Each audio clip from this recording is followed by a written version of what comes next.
Bonsoir à tous, vous écoutez Radio Athéna, il est lundi et il est 19h. Vous allez entendre l'émission de Pierre de Tirmont en direct.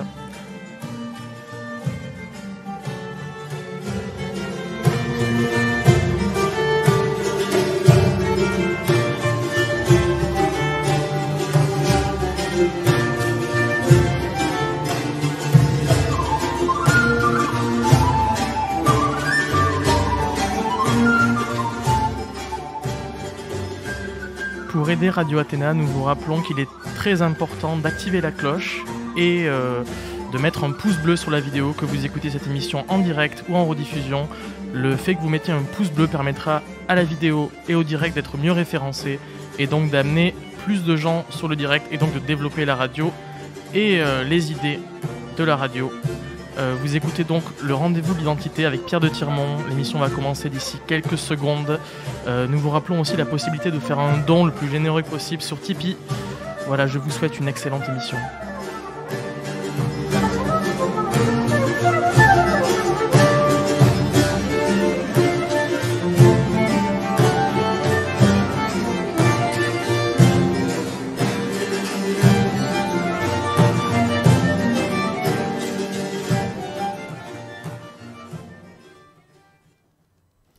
Chers amis, bonsoir, bienvenue au rendez-vous de l'identité. Ce soir, cette émission est réalisée par Jean Laporte, merci Jean. J'ai évidemment Victor Bétis avec moi pour les questions. Bonsoir. Et Maxime Duluth, un sympathisant qui vient un peu faire l'avocat du diable, c'est ça Maxime ? Absolument, je vais essayer d'apporter de la contradiction avec mesure pour essayer de faire en sorte que votre discours soit le plus précis et le plus facile, le plus difficile à contredire possible. Et le plus pédagogique aussi j'espère, parce que c'est une question assez complexe et j'espère que je vais être assez clair. Alors vous voyez, sur votre écran, j'ai mis pas mal d'images, j'ai fait pas mal de montage pour que vous puissiez suivre le fil de l'émission plus facilement. Et là vous voyez ces vulgarisateurs scientifiques peut-être avec des guillemets, assez connus et qui accumulent des centaines de milliers de vues et qui disent absolument n'importe quoi sur la question raciale, sur la question du QI, sur la question des différences intellectuelles entre les races et les populations. Donc il faut leur répondre, il ne faut pas leur laisser la parole, il faut montrer à quel point ils sont soit malhonnêtes, soit simplement un peu bêta. Ça dépendra des personnalités, on verra ça en détail plus tard. Alors on va introduire cette émission par une vidéo de Léo Grasset, donc celui qui a le t-shirt Pseudoscience, celui qui tient la chaîne Dirty Biology, qui a fait pas mal de vidéos qui évoquent de près ou de loin la question raciale. Il y en a une où il nie l'existence de race humaine, il dit qu'il n'y a absolument pas de vérité là-dedans, que les anthropologues rejettent le terme. Alors Jean Laporte, si tu peux nous mettre cet extrait vidéo qu'on voit un peu à qui on a affaire. Le mot race a complètement disparu de la bouche des biologistes qui travaillent sur les humains, parce qu'en plus de faire des découpages complètement foireux dans la variabilité humaine, et donc d'être incorrect factuellement, il véhicule une idée d'une hiérarchie entre les peuples. Il n'y a donc pas de race dans l'humanité, juste plein de populations qui sont différentes. Alors immédiatement, pour répondre à ça, je vais avoir mon support visuel, les sondages réalisés auprès des anthropologues. Jean Laporte, est-ce que tu as mis l'image ? Donc un consensus, est-ce qu'il y a vraiment une absence est-ce qu'il y a un consensus envers l'inexistence des races humaines ? C'est absolument faux. Alors vous voyez à l'écran que différents sondages ont montré que en Europe de l'Ouest, en Occident, entre 30 et 40% des anthropologues reconnaissaient l'existence des races. Donc il n'y a pas de consensus pour dire qu'elles n'existent pas. Et quand on va en Europe de l'Est, c'est encore plus intéressant, on voit qu'il y a une large majorité des anthropologues, 76%, qui disent oui, il y a des races humaines. Et si on va en Chine, alors là, c'est 100%, il n'y a aucune remise en question de l'existence des races humaines. Donc on voit bien un motif, un pattern géographique, qui fait que c'est vraiment l'Occident qui est le cœur de la négation des races. Et c'est quelque chose d'assez récent, c'est une réaction On peut le dire à l'hitlérisme, à la Seconde Guerre mondiale. En fait, le mot race a été associé à des idées nauséabondes, de hiérarchisation, de racisme, etc. Et Léo Grasset lui-même, dans la vidéo, il dit que c'est un terme qui sous-entend une hiérarchisation. Il y avait une conférence d'anthropologues à Moscou en 1998, une conférence internationale, et la conclusion du colloque et de la conférence était de dire que oui, il y a des races humaines, mais le terme a tendance à être chargé idéologiquement, et donc son utilisation va être de moins en moins fréquente. Donc première affirmation fausse, et pourtant une affirmation qu'on retrouve beaucoup, le fait qu'il y aurait un consensus contre l'existence des races humaines. Alors pour rester là-dessus, il y a une anecdote assez géniale. Vous connaissez sans doute Kuhn, Carleton Kuhn, Henri Lesquin en parle beaucoup. Kuhn était président de l'Association américaine d'anthropologie en 1961. Et à cette époque-là sort un livre qui s'appelle Race and Reason, sorti par un Carleton Putnam. Donc, certains pensaient que c'était un pseudo, mais non, c'était quelqu'un d'autre. Un ouvrage qui défend l'existence des races et leur importance dans la vie politique aux États-Unis. Et l'Association américaine d'anthropologie, composée de pas mal d'anthropologues qui veulent condamner l'ouvrage. Kuhn, qui est quelqu'un qui est assez classique, qui reconnaît les races humaines, n'a pas été mis au courant, mais pas mal d'anthropologues se sont rassemblés pour écrire une condamnation et la publier au nom de l'Association américaine d'anthropologie. Et Kuhn apprend cela, et donc il va rencontrer ces anthropologues et va leur demander « Mais attendez, vous vous rassemblez, vous tous, pour condamner un ouvrage, qui ici a lu l'ouvrage ?» Et il y a une main qui se lève, une main timide. Alors Kuhn est un peu exaspéré, il insiste « Mais avez-vous déjà entendu parler de cet ouvrage, de cet auteur, avant de vouloir le condamner ?» Et il y a une poignée de mains qui se lève. Alors Kuhn est complètement, il est furieux, il est exaspéré, il va démissionner de l'Association américaine d'anthropologie parce qu'il n'en peut plus de voir ces scientifiques biaisés par leurs idées politiques, leur idéologie, leur volonté de bien se faire voir, au lieu de se fonder sur la réalité scientifique et sur la science, l'existence des races humaines. Donc le cas Kuhn, cette anecdote vraiment illustre la situation politique, intellectuelle, idéologique à l'université, à l'intérieur même des associations scientifiques, c'est-à-dire un biais énorme antiraciste. Alors si on va sur le diaporama suivant, Jean Laporte, un sacré tabou, j'insiste sur le fait que, avant de parler de la technique, de la biologie pure, il faut d'abord évoquer la situation idéologique. Et là, on voit Arthur Jensen qui est menacé d'un petit marteau. Arthur Jensen, c'est sans doute l'un des plus grands, si ce n'est le plus grand psychologue et psychométricien du XXe siècle, en tout cas de la deuxième partie du XXe siècle. C'était un exemple de probité scientifique extraordinaire. C'est quelqu'un qui changeait son point de vue quand il avait en face de lui les faits qui contredisaient ses idées. Et il était promis à une grande carrière, il était vraiment respecté. Et en 1969, il a publié un article qui disait que les différences intellectuelles entre les Noirs et les Blancs étaient génétiques et que ça avait des conséquences évidemment énormes sur leur niveau d'éducation, leur niveau économique et social. Et ça s'est très mal passé pour lui à partir de ce jour-là. Ça a basculé du jour au lendemain. Université, journalistes, collègues l'ont diabolisé, il a reçu des tombereaux d'insultes, des menaces de mort. Il a dû déménager parce qu'il a reçu des menaces d'attentats à la bombe dans sa propre maison. Il a dû avoir un policier en permanence devant sa porte de son bureau universitaire à Berkeley. Il a eu des difficultés à se faire éditer, plein de conférences ont été annulées. Violence physique aussi, parce que des militants antifascistes, des militants afro-américains ont violemment perturbé ces conférences. Bref, une vie particulièrement difficile pour Arthur Jensen.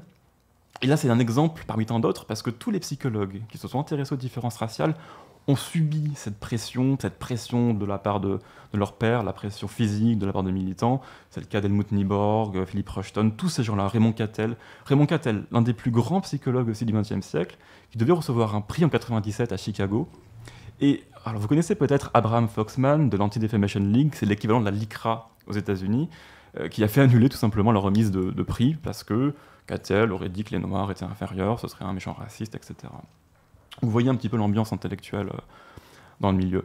Alors pourtant, certains vous diront oui, mais ça n'a aucune importance. De toute façon, ces grandes associations ont condamné l'existence des races, nous disent qu'elles n'existent pas. L'Association américaine de psychologie, l'Association américaine d'anthropologie disent qu'elles n'existent pas. Et vous comprenez bien que si tous ces gens-là sont biaisés, ont envie de plaire et ont la pression, la peur physique, la peur de ne pas se faire... Excusez-moi, j'ai une question un peu candide presque. Oh oui. Est-ce que... On peut se tutoyer, Jean. Pardon. Est-ce que ce Léo Grasset, donc, c'est bien ça ? Ouais. Est-ce qu'il parle des violences, des agressions, du harcèlement qu'ont subi ces scientifiques, ou c'est quelque chose qu'il oublie de... C'est vraiment pour ça que j'insiste en ce début d'émission, parce que ces gens-là partent du principe que la science se fait de manière tout à fait paisible. Il y a vraiment un pluralisme au sein de l'université, qu'on parlerait des races comme on parlerait du sexe des vers de terre, quoi. Il n'y a pas de... Il y a rien de gênant là-dedans, alors que... Sujet très clivant. Un sujet très clivant. On ne comprend pas la question si on ne comprend pas qu'il y a un tabou et que les gens vont... Imaginez un jeune doctorant. Est-ce que vous croyez qu'ils vont aller chercher les différences raciales s'ils savent que leur carrière va être compromise, qu'ils ne vont pas avoir de bourse, qu'ils vont être insultés par tous les journalistes? Non. Donc forcément, c'est un champ d'études abandonné. Il n'y a pas la critique qu'il faudrait. Et quand on se plonge dans les revues universitaires, on s'attendrait à voir des arguments scientifiques. Or, par exemple, Philippe Rushton, qui est un psychologue qui s'intéresse à la question, il se fait insulter à chaque page quand un universitaire lui répond. C'est eugéniste, nazi, etc. Donc on n'est pas dans une logique scientifique. Du coup, on peut lancer un appel à Léo Grasset et dire que s'il tient à l'objectivité et s'il tient à l'honnêteté, il devrait parler de ça au moins, quoi. Être honnête et effectivement dire que la science est dysfonctionnelle quand on parle de différences raciales, notamment en intelligence. Ouais. Et donc, sur le diaporama, la diapo suivante, j'ai titré ça « L'hypothèse du mensonge » parce que il faut partir du principe, c'est vrai, que beaucoup de scientifiques ne disent pas ce qu'ils pensent. Il y a un mensonge latent. Alors j'ai mis 3 personnes qui ont évoqué à leur manière cette question-là. Charles Murray. Alors Charles Murray, c'est pas un menteur, c'est un mec très intéressant qui a publié The Bell Curve. Vous avez entendu parler sans doute de cet ouvrage qui explique qu'aux États-Unis, les classes sociales sont déterminées par l'intelligence moyenne de ces classes sociales et que les Noirs ont un QI moyen de 85 comparé aux Blancs qui sont à 100, etc. Et que ça a des conséquences sociales et économiques. Et Charles Murray, à la télévision, il y a quelques années de cela, a dit que beaucoup de chercheurs, d'universitaires et aussi de personnalités publiques lui disaient en privé qu'ils appréciaient son travail, qu'ils trouvaient qu'il faisait un très bon travail, mais il disait absolument l'inverse en public. Il le condamnait publiquement, et en privé, il disait « Charles, c'est vrai que tu fais un travail assez appréciable, mais je ne peux pas le dire devant tout le monde, je suis désolé. » Et Jared Diamond a un témoignage vraiment similaire. Jared Diamond, par contre, lui, c'est un type qui nie l'existence des races, les différences intellectuelles, c'est une ordure cosmopolite, mais il a témoigné de la même chose. Beaucoup de gens vont le voir en privé pour lui dire « Mais Jared Diamond, moi je pense qu'il y a des races, je suis professeur à telle université, etc. J'estime qu'il y a des différences raciales. » Mais en public, il se taise. Mais j'ai une famille à nourrir. Quoi. Voilà, c'est exactement ça. J'ai une famille à nourrir, je ne veux pas perdre mon poste dans cette université-là. Donc vous pouvez retrouver ces extraits vidéo sur YouTube, ils en témoignent, c'est assez intéressant. Et Richard Lewontin, alors lui c'est l'incarnation du mensonge en fait. C'est une sorte de juif marxiste d'extrême gauche qui a passé sa vie à nier les différences raciales. Même parmi les scientifiques de gauche, Lewontin est vu comme un type qui exagère dans sa négation de la biologie. Et Lewontin, dans une discussion privée avec Robert Trivers, qui est un grand biologiste de l'évolution, lui avait dit « Eh bien moi j'admets que parfois, pour des raisons politiques et idéologiques, je ne dis pas toute la vérité, je cache la vérité. » Il a dit mot pour mot Robert Trivers. Trivers l'a écrit dans un de ses livres. Trivers, qui est d'ailleurs aussi à gauche, il n'a pas vraiment intérêt à mentir sur ces propos-là. Donc il faut partir de l'hypothèse que les scientifiques ne disent pas nécessairement la vérité, que beaucoup vont mentir pour leur statut social et simplement pour continuer à exister. Mais que pensez-vous des études concrètement qui sont contre vos idées? Vous les trouvez rigoureuses, vous les trouvez en général biaisées, ou vous arrivez à y reconnaître quand même une certaine forme de recherche de vérité? Alors déjà, quelles études? Parce qu'il y a beaucoup d'anathèmes, il y a beaucoup d'insultes, parce qu'il y a beaucoup d'études sur la question qui nous contredisent. Il n'y en a pas tant que ça. Il y a quelques universitaires effectivement qui écrivent sur la question. On va y arriver petit à petit, et on va voir effectivement qu'ils sont biaisés dans le sens où ils vont inventer des définitions de la race, des épouvantails, pour pouvoir mieux me contredire. Et finalement, sur le fond de l'affaire, ils n'ont pas grand-chose à dire. Ils préfèrent insulter, ils préfèrent dire que oui, le QI, ça ne mesure rien, etc., au lieu vraiment d'aller dans le fond. Mais on y reviendra un peu plus tard, parce que c'est une question intéressante, et il faut un peu détailler ces choses-là. Alors Jean, prochaine diapo, taxonomie. Alors on rentre un peu dans le concret, dans la définition vraiment de la race. Une race, c'est quoi? Une race, c'est une sous-espèce. Une sous-espèce, c'est simplement le taxon inférieur à l'espèce. C'est une population, ou un groupe de populations, qui se définit géographiquement et qui a des caractéristiques distinctes. Donc, ceux qui disent que non, la race est un terme à réserver pour les animaux domestiques, etc., non, c'est faux. C'est une convention anthropologique pour parler de sous-espèces.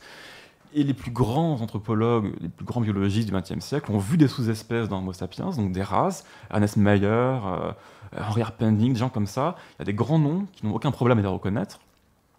Et on va voir une vidéo, je pense, d'Evelyn Ayer, qui va nous confirmer effectivement que la génétique moderne n'a aucun problème non plus à avoir des races. Alors vous allez voir la vidéo.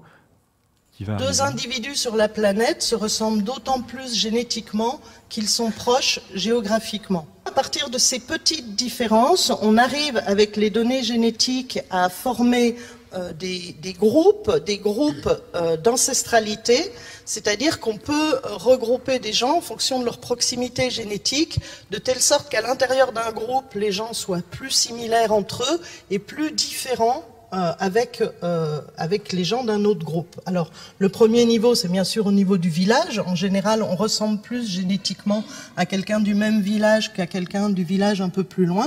Et on peut comme ça regrouper jusqu'à arriver à un niveau de groupe qui correspond grosso modo au continent. La meilleure représentation de la diversité génétique de ces 50 populations, c'est quand on forme 5 groupes. Autrement dit, quand on a ces 5 couleurs. À quoi correspondent ces 5 couleurs? Eh bien, en orange, on a toutes les populations d'Afrique. En bleu, on a les populations d'Eurasie. En rose, on a les populations d'Asie de l'Est. En vert, on a les populations d'Océanie. Et en bleu foncé, on a les populations d'Amérique. Autrement dit, la meilleure description de la diversité génétique de nos 50 populations qui sont à travers le monde est de les regrouper en 5 groupes différents qui correspondent à peu près à chacun des continents. Alors, vous voyez bien l'analogie que l'on peut retrouver avec ce qu'on appelait auparavant des races. Ça correspond grosso modo aux 5 groupes qui étaient utilisés dans les typologies raciales. C'est pour ça que la génétique est souvent très politiquement incorrecte. Le discours qu'on entendait beaucoup dans les années 80 qui disait « on ne peut pas parler de racisme parce que les généticiens montrent qu'il n'y a pas ou très peu de différence entre les populations humaines » n'est pas exact. On peut, avec les données génétiques, reformer des groupes différents génétiquement. Donc, vous voyez, le discours de ce que peut apporter la génétique a légèrement évolué. On ne peut plus dire qu'on ne peut pas faire de groupe à partir des données génétiques. Alors, on va directement aller sur la diapo suivante. C'est le tableau des classifications raciales. Alors, Evelyn Ayer est intéressante parce qu'elle va dans des conférences de zététiciens, de gauchistes, pour dire cette vérité-là. Oui, bah, effectivement, on peut séparer l'humanité en groupes continentaux qui correspondent aux races. Ce sont des races, en fait. Et donc, vous voyez sur ce tableau que les classifications classiques qui faisaient par la morphologie correspondent exactement aux 5 groupes continentaux qui sont trouvés par la génétique. Alors, vous voyez une étude qui commence par Wright en 78, et vous voyez Leroy, vous voyez Rosenberg. Rosenberg 2011, c'est l'étude qu'elle a utilisée pour la vidéo que vous avez vue et la classification qu'elle vous a montrée. Donc, on retrouve des caucasoïdes, des congoïdes, des mongoloïdes, des australoïdes et les amérindiens. Donc, il n'y a pas de « id » à la fin, mais c'est une race à part. Même si Kuhn a pu les classer avec les mongoloïdes, bon, génétiquement, ils se différencient assez, je pense, pour qu'on puisse parler d'une 5e race. Donc, on est face à quoi? On est face à une confirmation par la génétique de ce que l'anthropologie physique classique nous avait dit depuis toujours, il y a des races humaines. Alors, diapo suivante. Je me permets juste de faire une petite annonce. Nous remercions les auditeurs présents. N'oubliez pas de mettre un pouce bleu. Vous êtes nombreux et c'est bien. Et vous pourrez être encore plus nombreux si vous mettez un pouce bleu pour permettre au bon référencement de la vidéo. Merci à tous. Effectivement, pouce bleu, n'oubliez pas. Alors, Jean, est-ce qu'on est sur la diapo hétérozygotie? Affirmatif. Excellent. Alors là, c'est un argument technique, c'est-à-dire que beaucoup de gens vont vous dire « oui, mais Homo sapiens, c'est une espèce trop jeune, il n'y a pas assez de variabilité génétique au sein de l'espèce humaine. Quand on compare avec des animaux, des chimpanzés, on voit qu'ils sont vraiment très différents de nous génétiquement, il y a plus de variabilité génétique, etc. » En fait, non. Quand on compare, alors vous voyez la colonne HO, c'est l'hétérozygotie, c'est-à-dire que un emplacement du génome, un locus donné, dans une espèce donnée, c'est pour savoir à quelle fréquence il va y avoir des gènes différents, donc ça permet de savoir à quel degré une espèce va être variable et différente génétiquement. Et Homo sapiens, c'est très comparable à des chimpanzés, à des léopards, aux buffles d'Afrique, etc. Donc il n'y a aucune raison de dire qu'Homo sapiens c'est une espèce à part qui ne pourrait pas être divisée en sous-espèces. Vous voyez bien que toutes ces espèces-là qui sont citées, le coyote, le loup, le chien, etc., sont divisées en dizaines et en dizaines de sous-espèces. Homo sapiens n'a pas à faire exception. On peut aussi voir des sous-espèces. Et la diapo suivante, dans le même style, est-ce que je ne l'ai pas sur mon ordinateur? Est-ce que c'est le FST? C'est ça? C'est un tableau. Donc le FST, c'est une mesure qui calcule la distance génétique entre des populations d'une même espèce. Et vous voyez que le FST d'Homo sapiens est très comparable avec celui, encore une fois, du buffle d'Afrique et de plein d'espèces qui sont divisées en sous-espèces. Donc il y a suffisamment de distance génétique entre les populations humaines pour pouvoir les qualifier de race, si on compare en tout cas à tout un tas d'espèces qui sont divisées en sous-espèces. La diapo suivante, l'épouvantail essentialiste.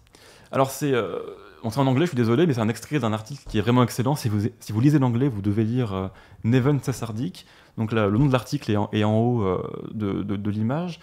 Et de toute façon, il y a la bibliographie de tous les articles utilisés dans la description de la vidéo. Alors, Neven Cesardik est un philosophe des sciences qui nous explique que en fait, les antiracistes et les gauchistes, pour nous contredire, ils vont poser une définition de la race, une définition de la sous-espèce, avec des critères impossibles à remplir.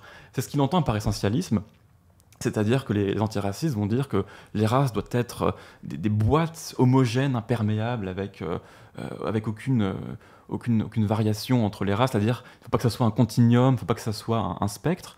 Sauf que c'est quelque chose qui ne correspond pas à la définition de la sous-espèce, ça n'a jamais été le cas, aucun biologiste n'a jamais défini la race comme ça. Et si on la définissait comme ça, il n'y aurait jamais de sous-espèces, il n'y aurait jamais de race dans le monde animal. Et même si on tire la logique, et c'est ce que dit Neven dans l'article, dans le dernier paragraphe, il n'y aurait pas non plus d'espèces. Parce qu'il y a effectivement un spectre sur lequel on place les races, on place les espèces qui se chevauchent un petit peu sur tout un tas de caractères. Donc c'est l'épouvantail essentialiste, c'est redéfinir la race de manière avec des critères impossibles à remplir. Et il faut faire attention quand vous débattez avec quelqu'un qui vous dit que la race n'existe pas.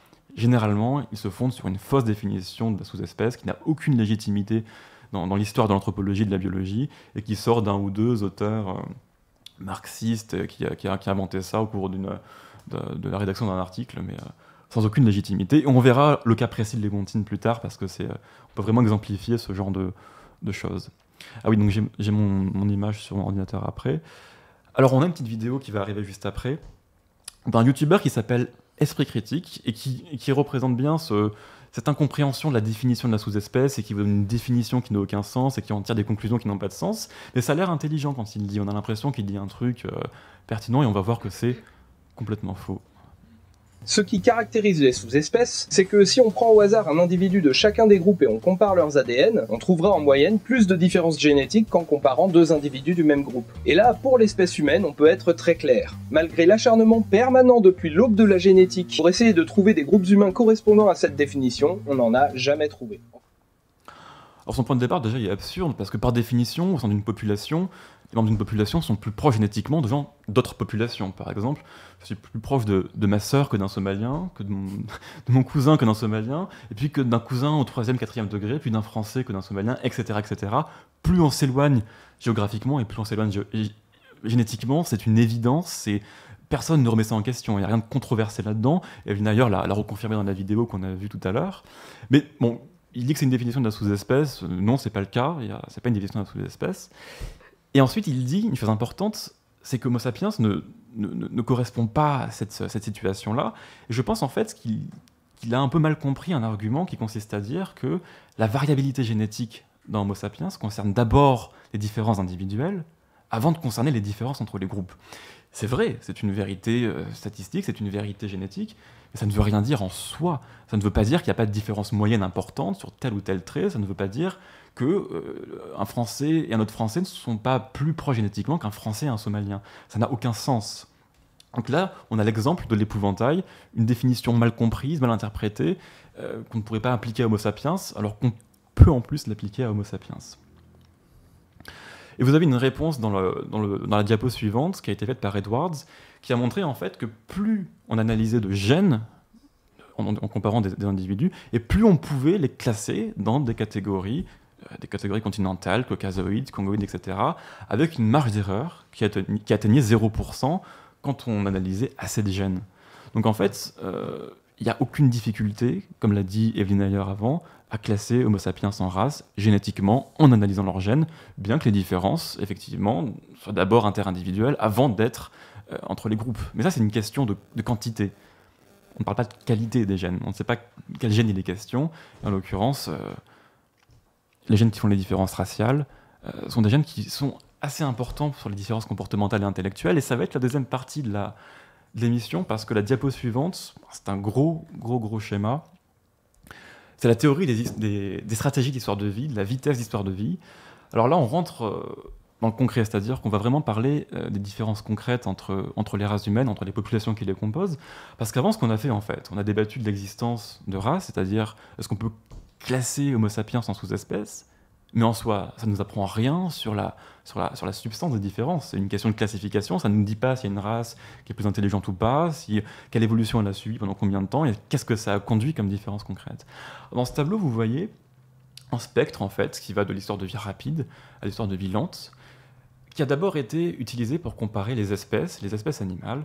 Alors une espèce qui a une histoire de vie rapide, c'est une espèce qui mature très rapidement, qui a une espérance de vie assez courte, qui vit dans un environnement assez instable, c'est-à-dire qu'il y a souvent beaucoup de prédateurs. On va prendre le lapin, typiquement, qui est un mammifère qui a une histoire de vie très rapide.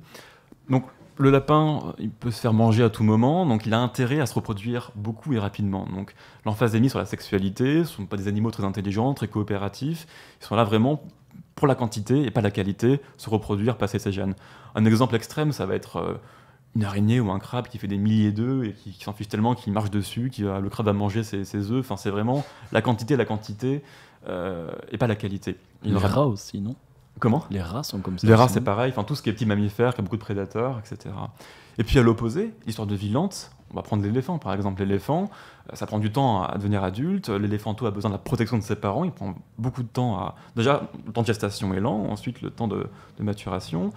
Ce sont des animaux qui sont coopératifs, ils ont besoin de coopérer pour s'entraider, pour survivre, et puis ce sont des animaux qui ont un environnement, enfin une mortalité qui est assez stable, ils n'ont pas beaucoup de prédateurs, donc ils peuvent se permettre d'avoir, vous voyez, dans le compromis énergétique, un effort somatique, c'est-à-dire faire l'effort d'être grand, d'avoir un gros cerveau, de dépenser de l'énergie pour soi, au lieu de le dépenser pour la sexualité, parce qu'ils savent qu'ils ne mourront pas demain ou la semaine prochaine. Alors, si on applique ce spectre de l'histoire de vie aux êtres humains, alors là, ça devient controversé, évidemment, et c'est ce qu'a fait Philip Rushton dans les années 80-90. Il a publié Race, Behavior and Evolution. Je vous recommande vraiment, il est dans la bibliographie.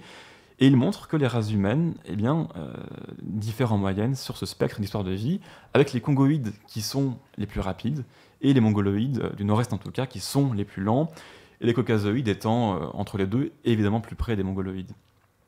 Alors ceux qui ont déjà du mal à admettre qu'il y aurait des différences comportementales entre les races, des études ont montré que chez les bébés des nouveau-nés, vous bouchez le nez d'un nouveau-né de race congoïde ou caucasoïde, eh bien il va se mettre à se débattre, évidemment, à être agressif et à vouloir se sauver. Vous bouchez le nez d'un bébé mongoloïde, il va rien faire, il va ouvrir la bouche et respirer, il va tout tranquille.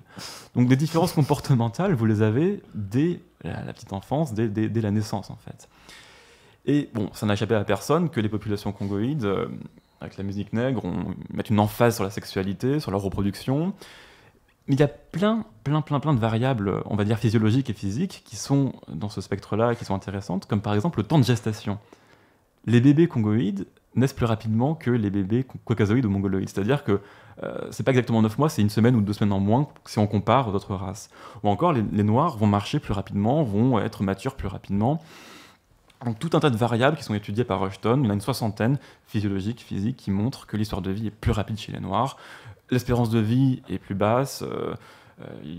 On sait tous qu'il y a ce stéréotype qui est complètement vrai, que les hommes noirs ont tendance à quitter leurs femmes, à aller voir ailleurs, etc. C'est quelque chose qu'on retrouve beaucoup moins chez les mongoloïdes. Donc que ce soit les caractéristiques physiques, physiologiques ou mentales, on peut mettre les races sur ce spectre d'histoire de vie, Jean Laporte. Ces bébés mongoloïdes qui sont les Ubermensch des maternités. Ubermensch, je ne sais pas s'ils se défendent pas, mais en tout cas, ils ont vraiment un comportement différent. C'est vraiment. Il y a même des vidéos de ça sur YouTube. Alors j'ai oublié le nom, je pourrais les mettre en description ou dans la bibliographie. C'est à voir.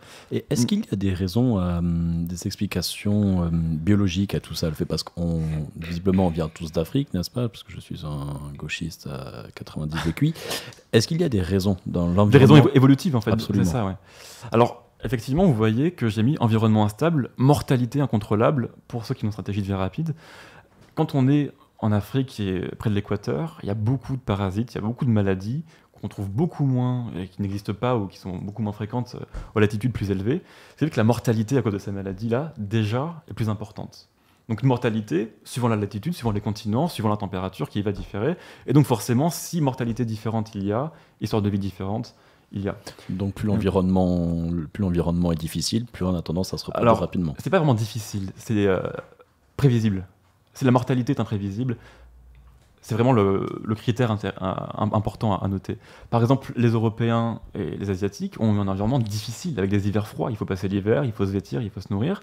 Mais on peut prévoir, on sait qu'il y a un cycle des saisons, on sait qu'il n'y aura pas toutes ces maladies-là qu'on a à l'équateur. On peut prévoir la mortalité, et donc on peut se concentrer sur l'éducation, sur la coopération, et puis au fil du temps, les individus qui ont cette capacité-là font plus d'enfants, sont sélectionnés parce qu'ils sont plus compatibles avec ces sociétés plus complexes.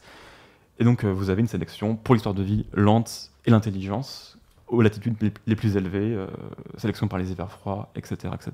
Et pourquoi les Congoïdes ne se seraient pas habitués, n'auraient pas fait la même chose, sachant qu'ils ont un climat différent? Typiquement parce qu'ils n'ont pas les mêmes difficultés à la survie. Je l'ai dit, cette mortalité imprévisible, c'est ça qui va sélectionner des gens qui vont avoir une emphase sur la sexualité, sur le court-termisme, et qui n'ont pas besoin de coopérer, parce que si vous mourrez la semaine prochaine, ça sert à rien d'avoir des liens profonds avec votre femme, vos amis, et d'avoir le long terme en tête. Alors évidemment, c'est caricatural en ce sens que c'est une moyenne et des individus dans tous les continents, dans toutes les races qui ont une histoire de vie plus ou moins rapide, mais c'est la tendance entre les grandes races continentales. Et puis ils n'ont pas eu les hivers froids à passer, ils n'ont pas eu ces difficultés à survivre, donc ils n'ont pas eu une intelligence aussi poussée, sélectionnée au fil des générations. Ils n'ont pas eu une agriculture aussi poussée, l'agriculture permise par certains climats crée des sociétés plus complexes, avec une culture plus développée, et donc par un biais de rétroaction positive, ce sont les individus qui sont les plus à même à évoluer dans une société complexe, qui vont faire plus d'enfants parce qu'ils vont avoir le meilleur statut social, mobilité sociale oblige, et donc on se retrouve avec cette boucle de rétroaction qui fait que le QI augmente au fil des générations, et on se retrouve avec des différences énormes entre les races, les pays, etc. Je souhaiterais que Victoire fasse un appel au pouce bleu. Oui, je vous appelle à mettre un pouce bleu pour le référencement, que vous soyez en direct ou en diffusion. Et je vous invite aussi à nous rejoindre sur Telegram, sur le canal de diffusion d'Henri de Lesquin et de Radio Athéna. Nous sommes bientôt 500 et le lien est en description de la vidéo. Alors derrière Victoire, s'il y a des questions qui sont déjà intéressantes ou dans le thème de... Oui. Alors déjà, nous allons remercier Clo-Clo Vivis pour son don. Il nous dit « Merci d'exister et de parler de choses simples et niées ».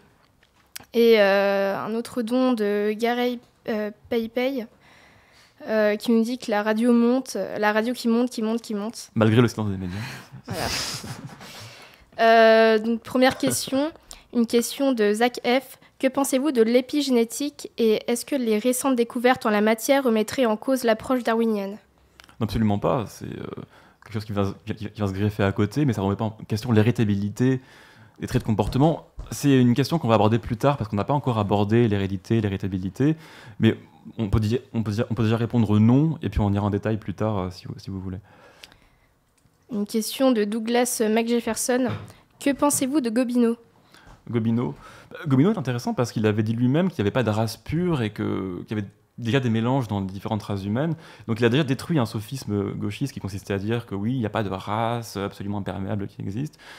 Gobineau a une classification, alors je ne l'ai pas en tête exactement, je pense qu'elle ne doit pas être totalement d'actualité, mais il faudrait que je le relise pour pouvoir en parler, c'est pas le cas actuellement.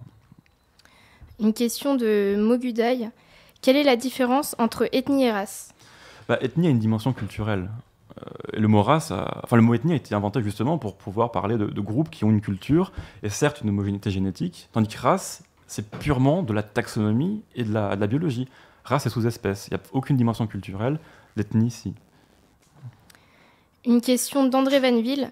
Les avancées dans la connaissance de nos gènes permettent-elles d'affirmer que des hommes naissent avec des idées innées? Des idées innées.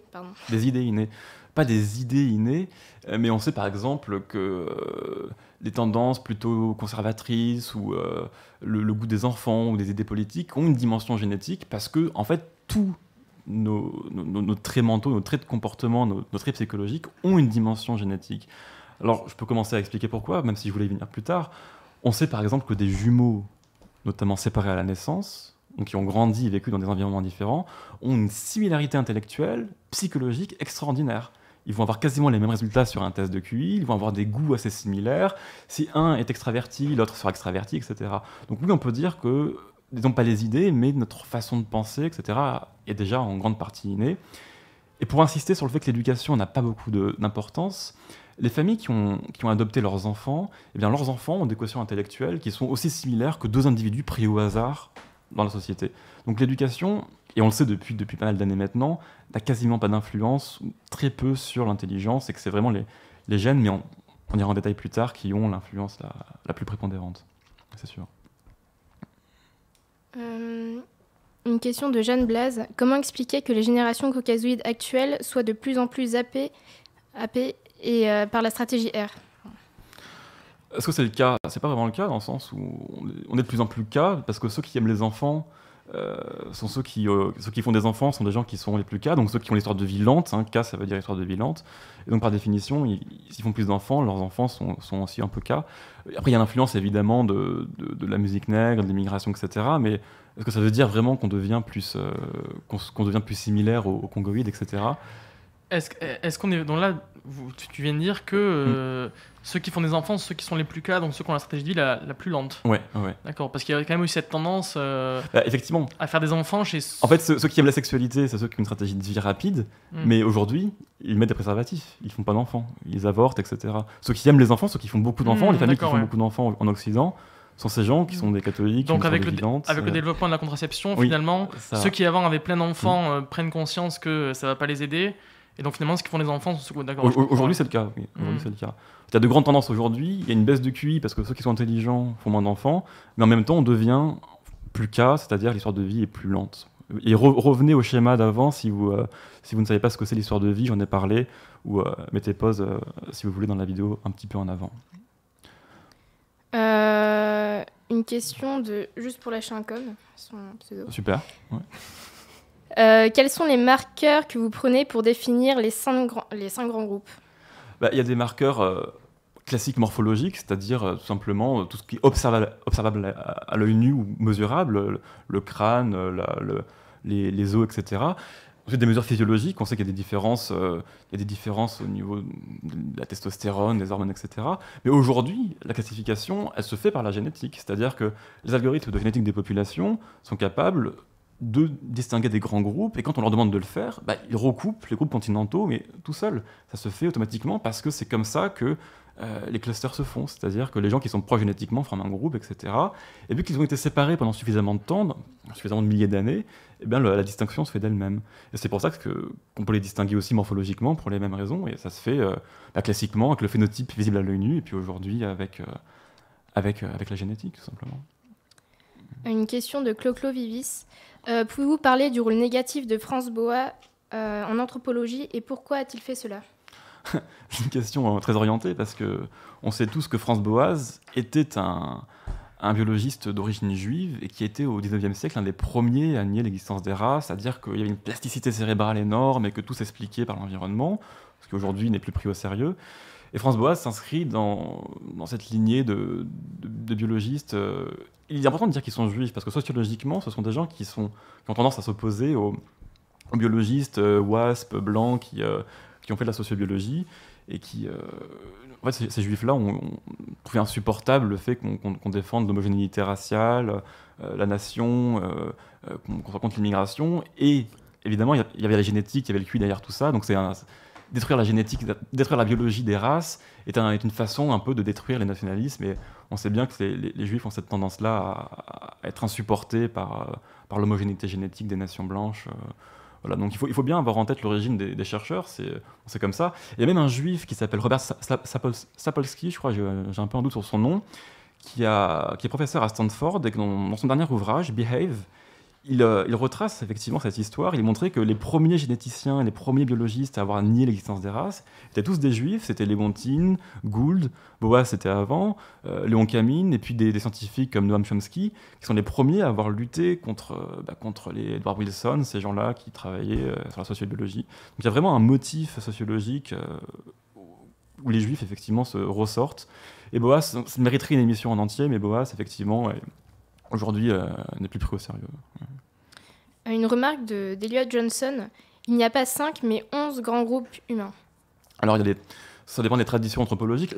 Quand on suit le fil de la tradition, la tendance c'est de montrer 5 grands groupes ou 4 si on nommait les australoïdes, etc. Ou les capoïdes aussi qui ont été oubliés.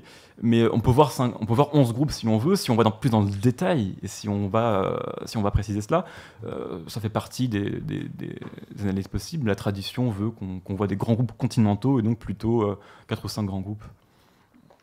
Une question de Pétula France. Comment expliquer qu'il puisse y avoir des différences d'intelligence très fortes dans des fratries, alors que les parents sont les mêmes ? Vous héritez de la moitié des gènes de votre père et de la moitié de celle de votre mère, donc il y a une loterie génétique quand même assez importante. Et puis les gènes interagissent entre eux aussi. Donc si vous n'avez pas la bonne interaction, vous n'aurez pas forcément la bonne intelligence. Il faut vraiment avoir les mêmes gènes pour avoir une intelligence similaire. C'est le cas des jumeaux notamment, c'est pas la naissance qui confirme cette situation. Une question de Dream Drum. Pourquoi ne parle-t-on pas beaucoup sur l'humain ? Oui, généralement 10 points de QI d'écart entre ta frère et des sœurs. 10 points à peu près. Donc c'est quand même, ça montre qu'il y a une proximité quand même, et c'est certes aussi assez important. Pourquoi ne parle-t-on pas beaucoup sur l'humain de la vigueur hybride et dépression hybride ? Que pensez-vous du travail de Suzanne Edmonds ? Pourquoi ? Parce que c'est autant tabou. Dire que le métissage vous pourrit un fond génétique, c'est quand même c'est difficile à dire en 2019. Mais effectivement, il y a des auteurs qui ont travaillé sur la question. Une étude très connue en Islande qui montre que plus les individus sont proches, dans le sens où s'ils sont cousins, je crois que c'est 3e, 4e degré, il y a un idéal d'hybridation et ils vont avoir plus de descendance. Donc ça veut dire qu'ils ont une bonne valeur sélective, qu'ils sont génétiquement très compatibles.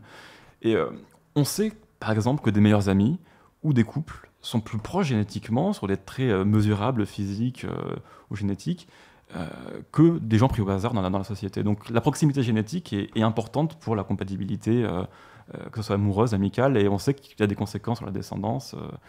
Il y a sans doute une dépression hybride chez les métis, mais c'est un sujet à développer. On n'a pas le temps de parler de ça en profondeur. Ouais. Une question de White and Compute. Donc l'intelligence provient des gènes ?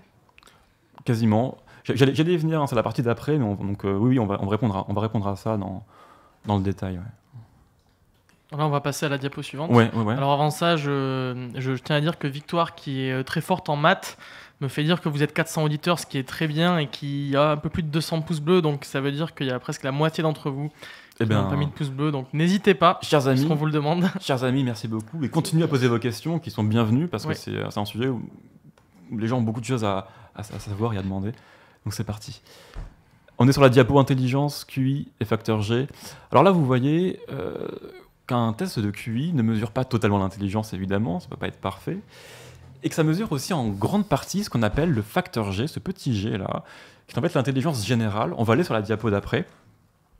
C'est en 1903 ou 1904 que Charles Spearman, qui est un psychologue, a remarqué que les bons élèves, en tout cas les élèves en général, quand ils étaient bons sur une tâche, avait tendance à être bon sur les autres aussi. Donc un élève qui a tendance à être bon au niveau mathématique ou au niveau verbal va être bon aussi au niveau de la mémoire de travail, au niveau de l'intelligence visuelle, etc.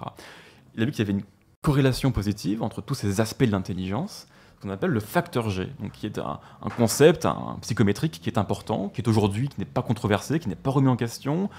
Dans toutes les grandes revues de génétique, d'intelligence, etc., on vous parle du facteur G. Et on sait qu'elle est génétique. Parce qu'on a étudié des jumeaux, on a étudié des frères et sœurs, on a étudié des milliers de gens qui ont un lien de parenté plus ou moins élevé. On leur a fait tester leur capacité cognitive, et on a pu voir à quel point il y avait une proximité intellectuelle sur ce facteur G, à quel point l'environnement ou pas avait une influence sur le facteur G.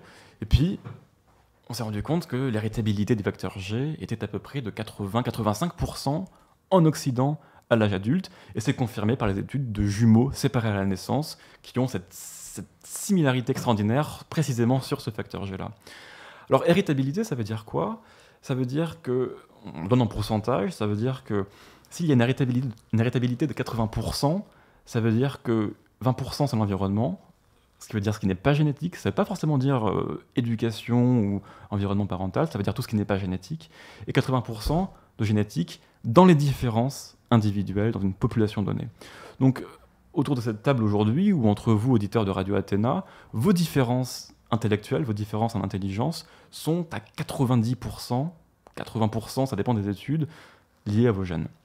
Donc certaines vont monter jusqu'à 90% effectivement, mais bon, vu que l'héritabilité dépend de l'environnement, parce que plus l'environnement est influent, plus l'environnement est inégal, et plus il aura une part importante. Donc en Occident, on est à peu près à 80, 85, 90%.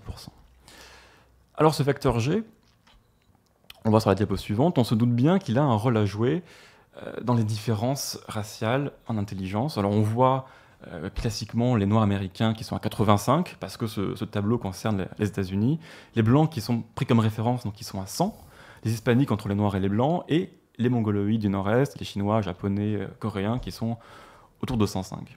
Alors la grande question, c'est de savoir, mais est-ce que la génétique a un rôle à jouer là-dedans? Ou est-ce que c'est l'environnement? Comment est-ce qu'on sait cela?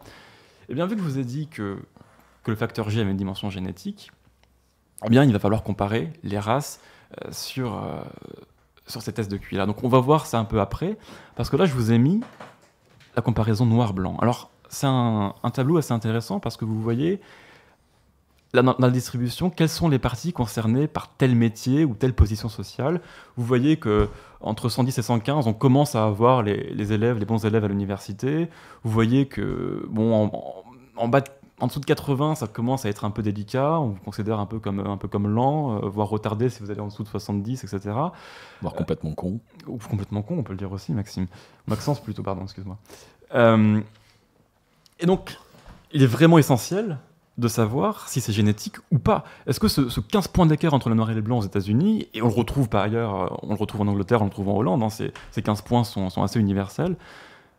Bon, génétique ou pas? Alors, vous allez avoir un premier début de réponse sur la diapo suivante.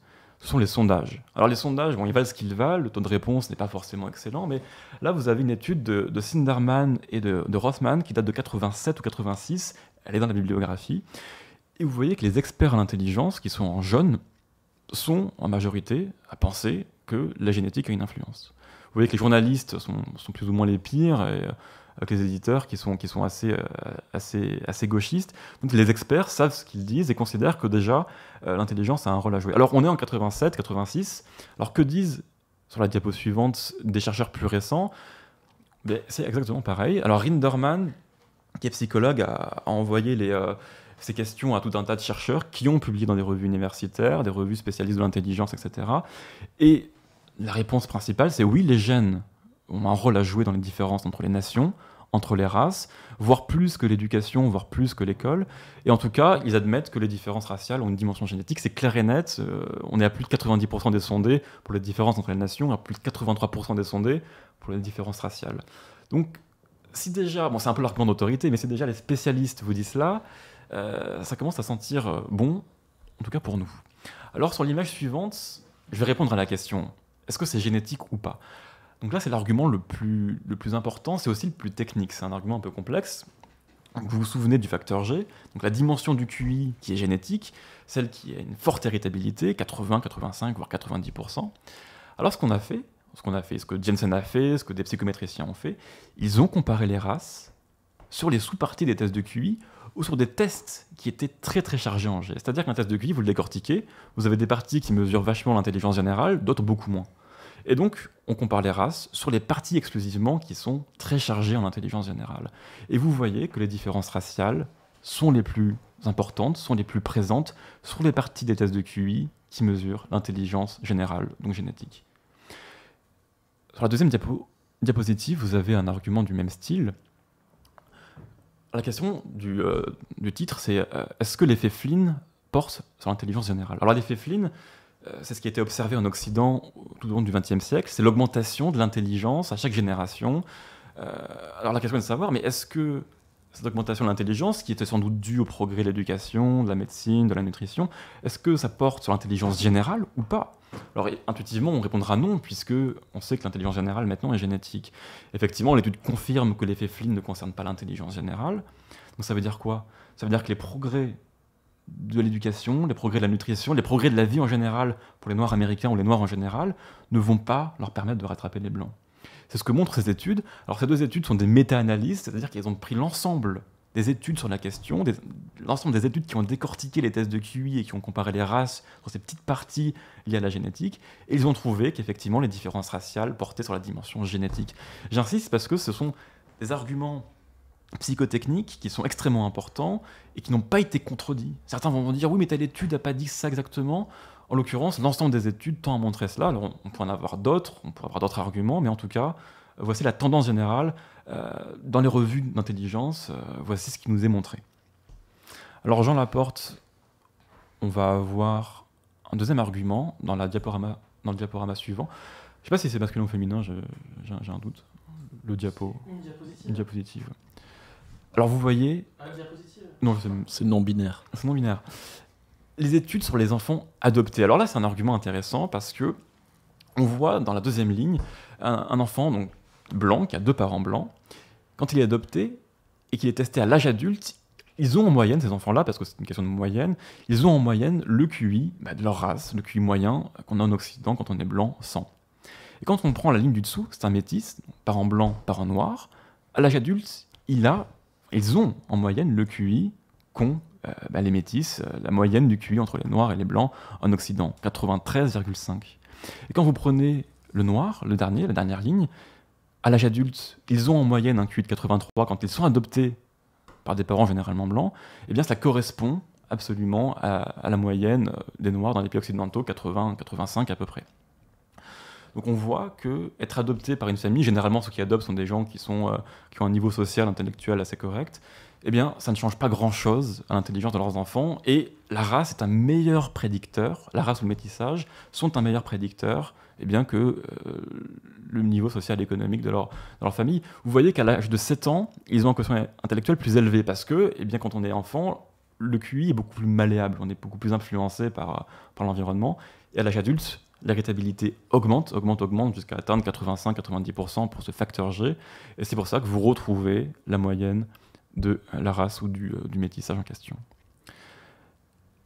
Alors sur la diapo suivante, en fait je vais enfoncer le clou, parce que tout ce que j'ai dit devrait suffire à dire qu'il y a des différences raciales, même si on pourrait dire d'autres choses encore, parler de la taille du cerveau, etc. S'il y a des questions, on pourra en parler. Là, vous avez un graphique vraiment important d'un certain David Pfeiffer, qui est un jeune généticien qui, depuis 2013, a rassemblé le génome, les gènes de tout un tas de populations qui sont publiques, qui sont facilement accessibles, et qui a comparé sur ces populations-là la fréquence des gènes associés à l'intelligence, qui sont connus. Alors je dis gènes au sens général, il s'agit de polymorphisme nucléotidique, c'est-à-dire de petits marqueurs génétiques, il y en a des milliers et des milliers associés à l'intelligence, qui vous font augmenter ou pas votre quotient intellectuel. Et donc, vu qu'on en connaît une bonne partie, eh bien, il suffit de savoir, est-ce que les populations du monde les ont à la même fréquence? Et ce que David Pfeiffer a fait, c'est qu'il a appliqué cette idée-là, et il a vu qu'il y avait une correspondance quasiment parfaite avec l'intelligence moyenne des nations.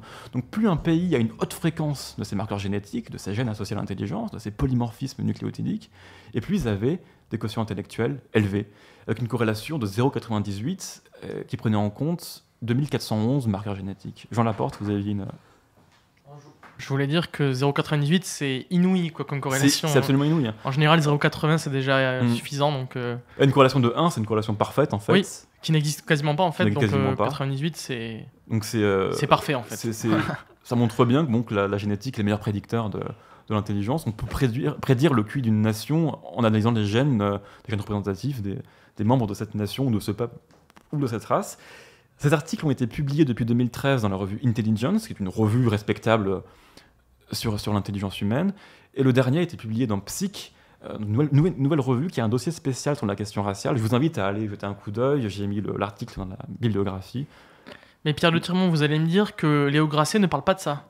Alors Léo Grasset en parle dans le sens où Léo Grasset a dit un truc assez amusant, il a dit « Si c'était le cas, s'il était prouvé qu'il y avait des différences raciales, il faudrait, je cite, il faudrait s'en battre les couilles ». Il a dit ça explicitement dans sa vidéo sur la question raciale, au sens où, bon, on s'en fiche, il y a des gens plus ou moins bêtes, et alors ? Oui, c'est ça en fait. C'est quoi la finalité en fait de prouver scientifiquement ces différences entre les races? Est-ce qu'il y a, en fait, est-ce qu'il y a un but politique derrière ça, de dire on... Oui, évidemment, parce que on sait qu'une société est un système culturel, c'est le terme d'Henri de Lesquin, c'est-à-dire que gènes et culture sont étroitement liés dans les deux sens, c'est-à-dire que si vous êtes un peuple intelligent, vous pouvez avoir une culture sophistiquée. Et à l'inverse, la culture sophistiquée va sélectionner des gens intelligents capables de s'y adapter et de s'y développer. Donc il y a une coévolution, une interaction constante entre gènes et culture, qui ne fait d'ailleurs pas débat en anthropologie, parce que Léo Grasset a fait une vidéo entière sur la question et il admet le principe. Evelyn Ayer, qu'on a vu précédemment, a fait une conférence entière où elle en parle pendant de longues minutes. Sauf que, généralement, ils ont du mal à appliquer ce concept de coévolution des gènes et de la culture sur des traits comme l'intelligence, etc. Donc, la France, c'est donc un système culturel. Le fond génétique des Français, en ce qui concerne leur histoire de vie, leur intelligence, leur impulsivité, leur capacité à voir le long terme, etc., a fait la France, a fait qu'on ait un niveau économique, une telle démocratie, une criminalité assez basse, parce que l'intelligence est corrélée à plein de choses. Le niveau économique, les revenus, la criminalité, l'altruisme, l'espérance de vie, tout est corrélé à l'intelligence. Et donc, si on bouleverse le fond génétique de la France, ou n'importe quel pays, on bouleverse aussi son équilibre culturel, on va changer sa culture, on va changer sa politique, on va changer tout un tas de choses. Et est-ce qu'on a envie de ressembler à l'Algérie? Est-ce qu'on a envie de ressembler au Sénégal ou au Libéria? Je pose la question. Moi, j'ai pas envie particulièrement. Donc je me soucie de la question raciale pour cette raison précise. Moi, je ne me prononce pas. Ah bah, Maxence, je vous en prie. Et ça a des implications aussi au niveau international, si on a une politique internationale, donc d'aide au développement, etc. Enfin, au niveau micro au niveau d'une nation, un individu avec un QI plus ou moins haut n'aura pas la même adaptabilité, donc ça justifie des approches précises, spécifiques pour un cas ou un autre. Et c'est pareil au niveau international en fait. Il va falloir, je vous donne un exemple classique de développement international, il va falloir un certain niveau de veille, de monitoring entre guillemets. Si on envoie une certaine somme d'argent à un pays avec un certain niveau de QI, donc ça a des implications aussi internationales. Et puis ce qui est important aussi, c'est pas le QI individuel aussi, il compte évidemment, mais le QI du groupe il va être encore plus important que le QI individuel, parce que ça crée un environnement, favorable ou pas, au développement de vos propres capacités. Et donc, il faut garder en tête, effectivement, ces corrélations avec le niveau économique, etc. Donc, j'ai une question par rapport à ça. Vous pensez que, concrètement, je rappelle que je suis dans la peau d'un gauchiste cosmopolite. On peut se tutoyer, Maxence, il n'y a pas de problème. On peut se tutoyer. Est-ce que tu penses que si l'on envoyait la population européenne sur le continent africain, c'est-à-dire qu'on enlevait tous les Africains du continent, qu'on les envoyait en Europe, qu'on inversait en gros les populations de ces deux continents, est-ce que l'Afrique deviendrait un continent entièrement développé sur plus ou moins long terme? Afrique du Sud, oui. Et regardez quand les Blancs partent en Rhodésie, etc., c'est le tiers-monde. Donc oui, la réponse est évidente, il n'y a aucun doute là-dessus, ça c'est clair et net. Ouais. Très bien.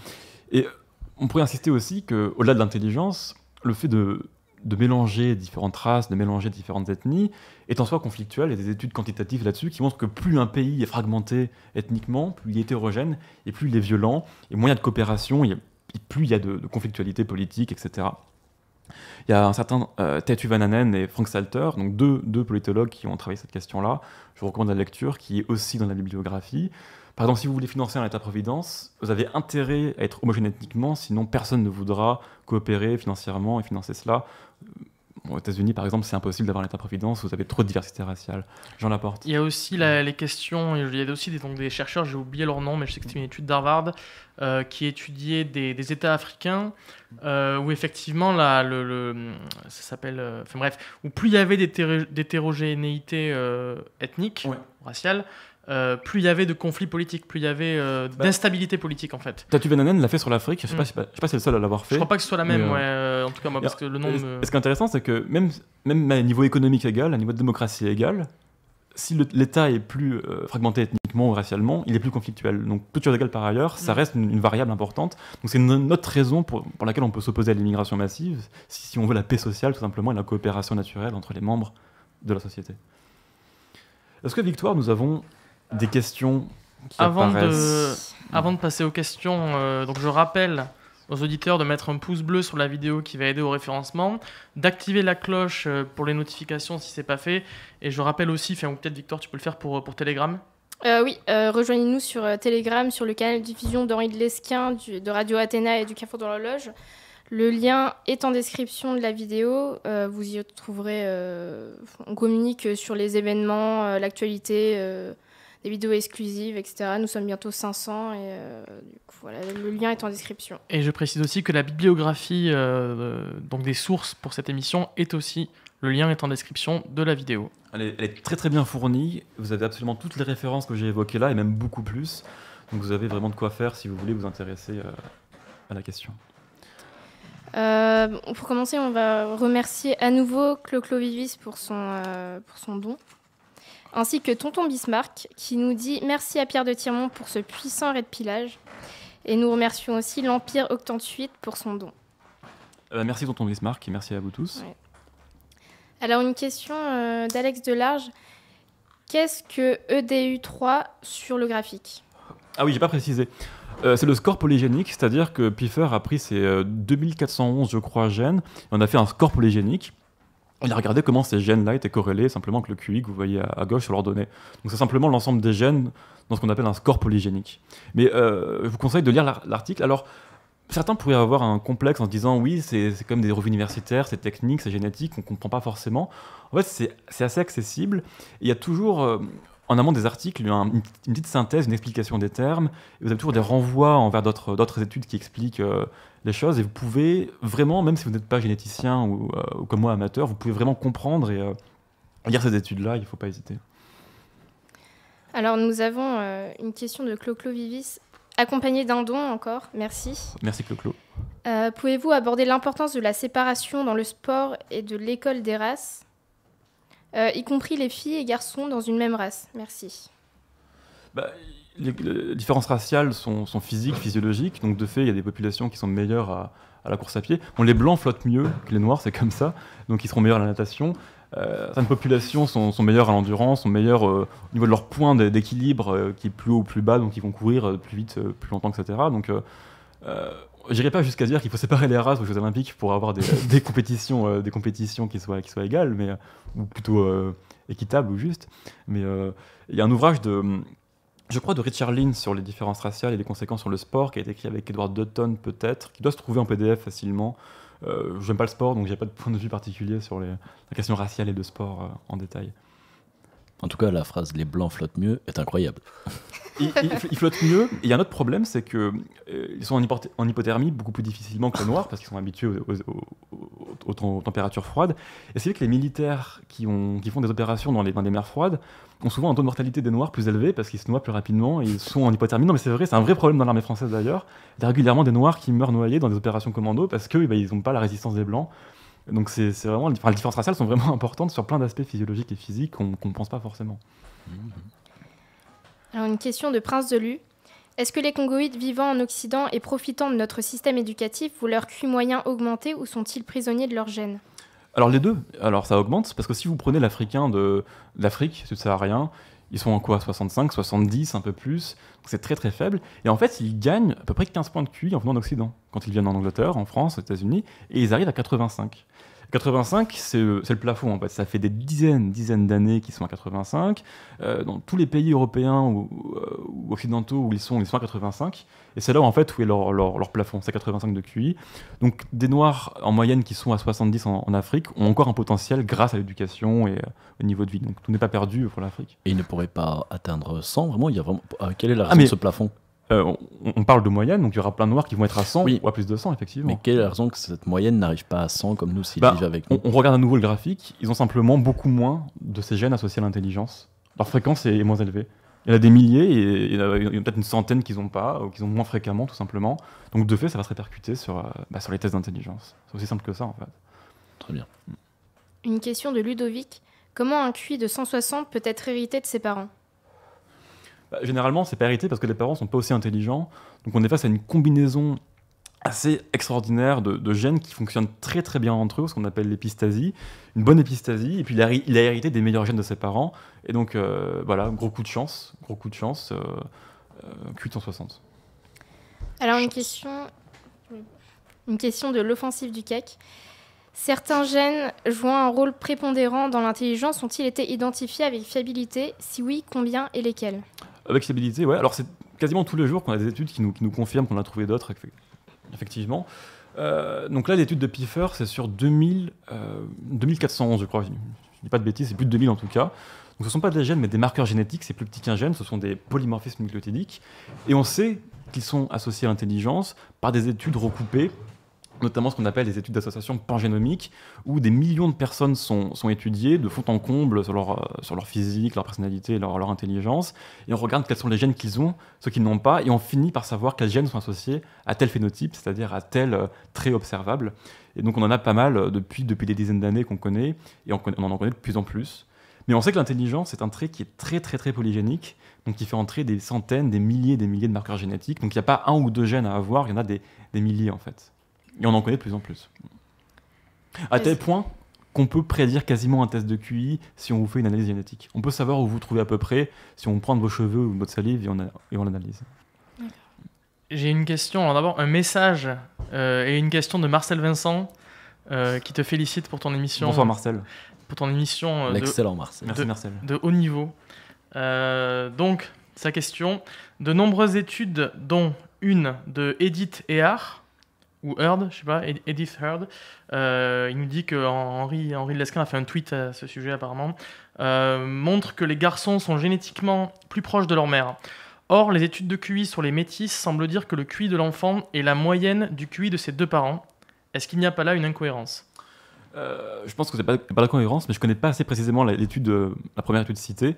Il y a effectivement des idées comme quoi les enfants hériteraient plus de leur mère au niveau de l'intelligence aussi, donc ça serait pas incompatible avec l'étude. Donc ils n'ont peut-être pas exactement la moyenne des deux parents, mais peut-être un peu plus de la mère. C'est ce qu'on supposait depuis quelque temps, mais je ne veux pas répondre plus en précision parce que je ne sais pas exactement la réponse à ça. Une question de Taranor 354.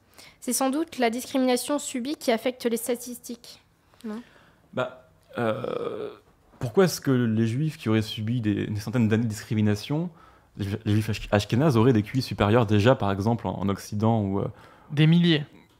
Des milliers, on va dire 6 millions d'années. Les Japonais aux États-Unis pendant la guerre étaient mis dans des camps de concentration parce qu'on pensait que ça pouvait être des traîtres. Ils ont été discriminés également.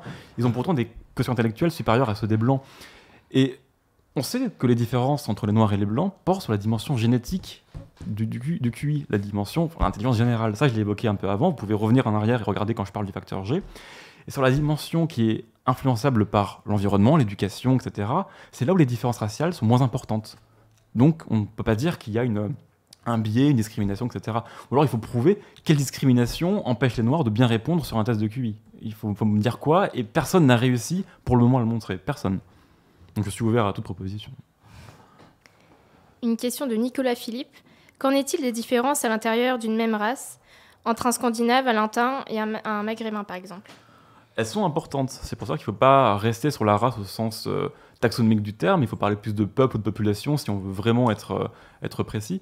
Les Finlandais en Europe sont les meilleurs, par exemple. Ils ont une intelligence mathématique qui est supérieure à toutes celles des moyennes des pays européens.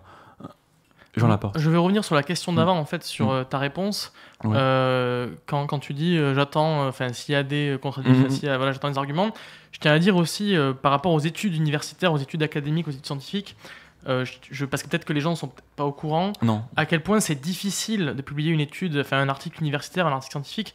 C'est un processus long de plusieurs mois où il y a des comités de pairs, de dizaines de gens qui revoient l'étude, qui la relisent, qui la corrigent s'il y a des corrections à faire, etc. Donc une étude qui arrive à être publiée, il y a effectivement eu des preuves qu'il y a des problèmes, etc. Mais qu'il y a eu des problèmes, ou qu'il peut y avoir des problèmes, mais une étude publiée qui passe un comité en plus sur un sujet on va dire, politiquement incorrect, c'est une étude qui a été revue par des centaines de spécialistes. Ils ont effectivement une sorte de critères d'acceptabilité un peu plus élevés, parce qu'ils sont considérés comme des méchants racistes, donc c'est encore plus dur de publier. Ouais. Donc ça, elles ont été publiées. Et pour ajouter une preuve, par exemple, on sait que le temps de réaction, c'est-à-dire votre rapidité à réagir à un stimuli, est corrélé à l'intelligence générale. Et là, on retrouve la même répartition des races, où les mongoloïdes sont les plus rapides, effectivement. On retrouve les caucasoïdes et puis les congoïdes. Donc il y a plein de corrélations physiologiques et physiques qui viennent appuyer l'aspect génétique des différences. Et pour revenir à la question, bon, les Algériens sont métissés avec des Congoïdes, ils ont un QI... Les Algériens, c'est quoi? C'est plus de 80, c'est 85, un peu moins, quelque chose comme ça. Et on voit des grandes différences entre les pays européens, parce que bon, le Portugal a aussi été un petit peu métissé, et puis ils n'ont pas eu les mêmes pressions évolutives, ils n'ont pas eu la même fertilité des gens intelligents, etc. Ce qui fait qu'il y a des différences entre toutes les nations, entre toutes les peuples, toutes les populations européennes, avec les Finlandais, je l'ai dit, qui sont les plus intelligents. Donc c'est aussi à prendre en compte, effectivement. Une question de Yannis Awimdi. Les idées politiques sont-elles liées aux gènes? On sait qu'il y a une héritabilité des sensibilités politiques. Peut-être que les gens, par exemple, les plus introvertis, sont plus à droite, c'est un exemple au hasard, hein, mais dans le sens où, vu que votre personnalité est génétique, de fait, ça aura une influence sur votre vision du monde et vos idées politiques. Et les jumeaux séparés à la naissance, et les jumeaux en général, ont effectivement une sensibilité politique qui est un peu similaire. Donc on sait qu'il y a une héritabilité de la sensibilité politique. Les gens intelligents ont tendance aussi à suivre les idées dominantes, donc on les retrouvera peut-être plus cosmopolites en Occident. Ça ne veut pas dire qu'ils ont raison, ça veut dire que les gens intelligents vont suivre plus facilement ce qui les porte socialement, etc. Donc il y a plein de variables à prendre en compte, mais oui, les gènes vont influencer votre sensibilité, et donc votre vision du monde, et donc vos idées politiques. Une question d'Edouard. Comment expliquer que les mongoloïdes, qui ont un QI plus élevé que les caucasoïdes, ne soient pas ceux qui aient le plus de découvertes scientifiques ou inventions, ni même les plus belles œuvres d'art? Ça, c'est l'excellente question. Et la réponse, en fait, c'est qu'ils ont moins de génie, et que le génie le QI n'est pas suffisant pour avoir des génies, en fait. Pour avoir des génies, le psychologue Hans Eysenck a trouvé une douzaine de traits de caractère qui sont bien spécifiques et qui permettent d'avoir des gens capables socialement de briser les tabous, etc. Et ce sont des traits de caractère qu'on retrouve avec une fréquence moindre chez les mongoloïdes, tout simplement. Oui, par exemple, et chez les Finlandais aussi. Par exemple, pour l'art, quand même, la capacité à casser les codes doit être quand même en général assez haute. Et effectivement, on n'est pas, pour la Chine, on n'est pas par exemple sur des populations. Les Chinois sont très collectivistes. On connaît d'ailleurs des gènes associés à ce côté collectiviste qui sont beaucoup plus fréquents chez les Chinois. Et donc les Européens, donc il y a aussi des corrélations avec la testostérone et le nombre de génies, ça, voilà, et des traits de personnalité qu'on retrouve beaucoup chez les Européens et beaucoup moins chez les Mongoloïdes. Donc le QI ne suffit pas. Et autre chose, les Mongoloïdes ont un QI beaucoup plus, on va dire, homogène, une distribution beaucoup plus étroite. Donc il y a beaucoup moins de gens très bêtes, mais aussi très intelligents. Donc il y a plein de petites choses qui font que le QI moyen ne suffit pas pour avoir des génies. Et j'ajouterais, parce que je crois que la personne qui posait la question parlait d'invention technologique ou quelque chose comme ça. Scientifique. Ouais, scientifique. Enfin, invention en général. Ouais, mais je dirais quand même attention, le paradigme des 40 dernières années n'est pas forcément celui des 30 prochaines. Quoi. Oui, aussi. Non, mais les Chinois sont capables d'avoir des inventions technologiques importantes, ça, il n'y a aucun doute là-dessus. Mais au niveau du génie pur, c'est les Européens qui ont le privilège de cela. Eu égard à leur histoire évolutive, il y a plein de choses qui ont sélectionné, ces traits de comportement. Bon, c'est un sujet à part entière. Mais vous pouvez lire Edward Dutton ou écouter ses vidéos sur sa chaîne The Jolly Heretic, parce que c'est un spécialiste, en fait, c'est un anthropologue qui est spécialiste du génie, qui a écrit un livre sur les génies. Michael Woodley aussi, qui parle beaucoup des génies. Donc ces gens-là vous expliqueront en long en large dans leurs livres et dans leurs vidéos pourquoi il y a plus de génies dans telle population, etc. Une question de Jeanne Blaze. Parallèlement, les Blancs perdent-ils des points de QI depuis des décennies à cause du nivellement par le bas dans le système éducatif public ? C'est possible que l'éducation soit plus mauvaise et que c'est une conséquence sur notre intelligence.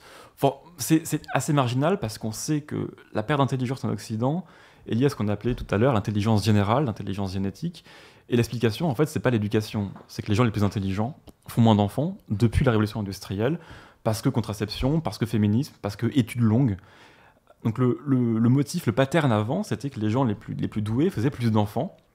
Et la mortalité infantile était tellement élevée chez les plus pauvres, chez les moins intelligents, qu'ils faisaient beaucoup moins d'enfants. Donc mécaniquement, le QI a augmenté au fil des générations jusqu'à la révolution industrielle. Et aujourd'hui, c'est l'inverse. Et ça a été étudié en Islande, je crois que je l'ai évoqué, ou je ne suis pas sûr. En Islande, la fréquence des gènes associés à l'intelligence diminue. Donc ces gènes-là que David Pfeiffer a observés, ils sont moins fréquents chaque génération en Islande. Et c'est pareil dans tous les pays européens occidentaux, parce que les gens intelligents font moins d'enfants. Et d'ailleurs, à Singapour, c'était une préoccupation politique de Lee Kuan Yew, et c'est un sujet assez important et il faudrait s'en occuper. Ouais. Une question de Kartas Azayour. Certaines études prouvent que l'environnement peut faire varier de façon très significative le QI de 10 points apparemment. Cela est expliqué par plusieurs facteurs, notamment la présence d'iode. Comment l'expliquer ? L'iode, c'est lié à la thyroïde, je crois. Bon, il y a certaines carences peuvent effectivement inhiber le développement du cerveau. Bon, c'est des choses bien connues. Mais en Occident, personne n'a des carences en iode, notamment parce que dans le sel qu'on achète en magasin, il y a de l'iode, etc. Donc il y a effectivement l'environnement a une influence importante. Je vous l'ai dit, en Afrique subsaharienne, vous pouvez gagner 10 points de QI, 15 points de QI, voire 20 points de QI si vous avez un mode de vie occidental. Donc oui, bien sûr, l'environnement a une influence. Mais l'environnement n'aura pas d'influence, encore une fois, sur le facteur G d'intelligence générale, qui est le plus héritable et le plus génétique. Une question de Offensive du CAC. Pouvez-vous donner le nom de l'étude permettant de situer le score de QI selon le patrimoine génétique ? Alors, c'est pas une étude comme ça, il faudrait que je retrouve l'article qui en parlait. J'ai même un ami qui a fait un test génétique comme ça, qui a envoyé son génome et on lui a dit vous vous trouvez ici, c'était assez amusant. Je pourrais envoyer Offensive du CAC ou le mettre en commentaire si je retrouverai l'étude s'il veut. Alors, question d'un Français. J'ai entendu que la moyenne de QI entre hommes et femmes était similaire, mais que le spectre était large chez les hommes et étroit chez les femmes. Est-ce vrai ? C'est vrai, mais c'est pas suffisant de dire ça, parce qu'il y a aussi un écart moyen. Et ça c'est disons que c'est encore très tabou, mais les méta-analyses montrent que les hommes ont un petit avantage moyen de 3,5, 4 points de QI, notamment sur le visuel, l'intelligence visuelle, qui fait partie de l'intelligence générale, je le répète parce que c'est vraiment important. Et donc il y a une différence moyenne entre hommes et femmes, qui se voit uniquement sur des grandes cohortes à l'âge adulte, donc c'est pas une différence très très visible, mais bon, elle existe. Et effectivement, les femmes ont une variabilité, sur tous les traits, physique, caractère, intellectuel, une variabilité inférieure, donc elles ont une distribution plus étroite, ce qui fait qu'on retrouvera beaucoup moins de femmes à très très haut niveau, là où il y a des génies, là où il y a des mecs qui dirigent des entreprises énormes, etc., parce qu'il faut quand même des traits qui sont assez rares, et donc par définition qui sont plus fréquents chez les hommes. Mais ça c'est un sujet tabou, parce qu'il y a des gens ont du mal à publier sur la question, il y a des articles qui sont retirés, il y a des gens qui sont virés de leur université pour avoir parlé de ça, c'est assez difficile. Voilà. Voilà, plus de questions. Mais je vous invite à nous aider en faisant un don sur le Tipeee de Radio Athéna, le lien est en description. Ça nous permet de faire des émissions de meilleure qualité, de faire de la publicité et de développer la radio. Merci à vous tous, merci à Jean Laporte, à Victoire Bétis et à Maxence Duluth. On vous rappelle, avant de quitter la vidéo, de mettre un pouce bleu. Parce que ça aide vraiment. Donc je vous rappelle encore une fois, même si Victoire vient de le faire, le Tipeee, c'est vraiment central. Et le groupe Telegram aussi dans la description. Et je redonne la parole au patron. Et attention, je serai là en commentaire pour répondre aux petits malins qui vont me contredire. Je serai là pour leur répondre, donc attention à vous. Il va passer des dizaines d'heures de ses nuits. Je vais vous répondre. Merci à tous et bonne soirée.